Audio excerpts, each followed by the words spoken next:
Amigos, teremos uma eleição histórica no Grêmio. No número de votantes, nos que poderão ir para o pátio, eu acredito que 3 possam ir para o pátio, fazendo a tal da cláusula de 20%. Primeiro é a eleição no Conselho, da renovação do Conselho. Depois, a eleição da mesa diretora. Depois, o primeiro turno para presidente. Quem fizer 20% vai para o pátio. E, por fim, a eleição no pátio, que não é no pátio, né? É também via telefone celular, via computador, da maneira que você for orientado a votar. Os candidatos à presidência do Grêmio, e a campanha já começou, e por ter começado com 5, 6 meses de antecedência, e sem o presidente abrir o processo eleitoral, o presidente do Conselho Deliberativo, o Bugin, Alexandre Bugin, reuniu os candidatos e pediu calma, não haverá debate até lá, e os candidatos vão se manifestar individualmente, aí tudo certo, cada um com a sua agenda e com a sua disponibilidade de tempo, e também esperando que todos façam isso, para que se conheça projetos, porque até agora nós vimos pouca coisa de projeto. Paulo Calef já está trabalhando há 1 ano e meio, surgiu de sopetão o Marcelo Marques substituindo o Antônio Dutra Júnior, ao descobrirem que Calef ganharia a eleição, se mudou o candidato à presidência, no caso do Antônio Dutra Júnior. E tem o Denis Abraão, que tem toda uma experiência, toda uma história no Grêmio. Mas eu não vejo ainda como páreo corrido. Já pensei antes que a Calef iria ganhar a eleição. Depois se pensou que o Marcelo, por ter falado que vai comprar arena, que bota o dinheiro que precisar e vai fazer estádio feminino e pá, se pensou que isso poderia ser decisivo. Aí nas pesquisas, nas enquetes, o Denis Abraão cresceu um pouco, nivelou com o Paulo Calef, e todo o desgaste de uma campanha. Por exemplo, agora Marcelo Marques diz que vai, já anunciou, e o próprio Rigo anunciou também, que vão concorrer juntos. Não sei se o Rigo vai compor o Conselho de Administração, se só vai estar junto com o filho na chapa para a renovação no Conselho Deliberativo. A verdade é que o Celso Rigo tem mais de 100 milhões de reais para receber do Grêmio. E não é chute do Requito, não. E aí como é que faz? Quem está botando dinheiro, como é que tira depois? E se estiver na direção, como é que vai fazer determinado negócio e aí vai ganhar um pedaço do negócio? Como é que vai se negociar isso internamente? O que o estatuto prevê? Então haverá todo um desgaste de campanha, todo um debate se a arena pode ser comprada, se não pode. Nós vimos na explanação do Magriço toda a dificuldade, e os resultados de campo, o quanto poderão influenciar. Vá que o Grêmio, na época do segundo turno, tenha ganho a Sul-Americana. O resultado de campo, às vezes, é imperioso. Então, ainda muita água vai rolar por debaixo desta ponte.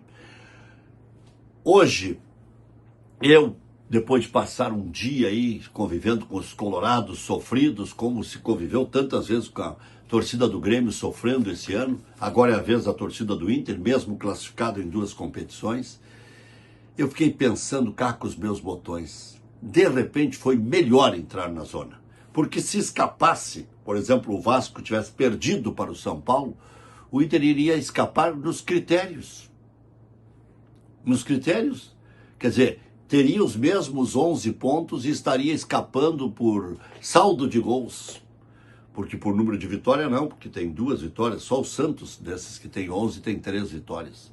Então é paupérrima a produção do Internacional, como é do Vasco, como é do São Paulo, como é do Fortaleza, como é do Vitória, como é do Juventude. Aliás, o Juventude tem um jogo a menos que o Inter, se ganhar esse jogo, pode empurrar o Internacional para um degrau abaixo, Seria para o 18º. Mas isso pode significar um jogo só de sofrimento contra o Vitória, desde que o Internacional foque. O que é focar? Dirigentes, técnicos, jogadores. E, por favor, parem com essa bobagem de dizer que o Roger pode cair. Se cair o Roger, seria uma molecagem. Por quê?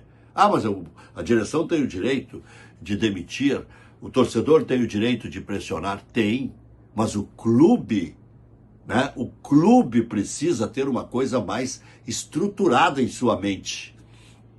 Não pode, depois de um saculejo, né, já mudar tudo. Há pouco tempo o Roger ia treinar a seleção brasileira. Classificou em 2 competições. E numa, que é a Copa do Brasil, que é mais fácil, o Inter é o único gaúcho entre 6 que começaram. Na Copa Libertadores da América, o Inter estava no grupo da morte. Mas nada tira o peso de estar na zona do rebaixamento. Então, de repente, até para se cobrar exatamente nesse ponto, nesse quesito, o Inter precisava desse alerta geral. Roger pareceu tranquilo na entrevista, não se desorientou, não levantou a voz, respondeu tudo. Então é uma bobice esse negócio de demissão. O Inter terá já na volta Vitor Gabriel, Rocher, Carboneiro, Mercado, Bernabei. São jogadores que acrescentam já no time titular. Quase todos eles são titulares. Mesmo que saia o Vitão, Vitor Gabriel e Mercado poderiam compor uma nova zaga com tranquilidade. Tem conquistas já suficientes para uma titularidade. Conquistas que eu digo, boas apresentações. Vitória, Ceará, o Internacional terá na sequência no Beira-Rio. 6 pontos que o Inter tem que faturar. E se faturar 4, o Inter já vai ficar em 12º, 13º. Bom, alguns erros que o Inter possa ter cometido. Contra o Maracanã, podia ter jogado com um time misto, titulares contra o Sport, mas agora não adianta chorar o leite derramado. O Luan Cândido, que decepção. Elogiei esse cara a vida inteira e o cara ainda tá gordo, tá acima do peso. Que profissional é esse? Que engodo que o Grêmio caiu, né? Que loucura. Grêmio bem fora da zona, 12º em aproveitamento, 11º o Grêmio na tabela na frente do Ceará, mas o Ceará ainda não jogou na rodada em função do seu adversário estar disputando o Mundial de Clubes, que nós vamos assistir e vamos prestar bem atenção na evolução tática, técnica dos europeus e ver onde os africanos já chegaram. Esta vai ser a grande curiosidade do Mundial.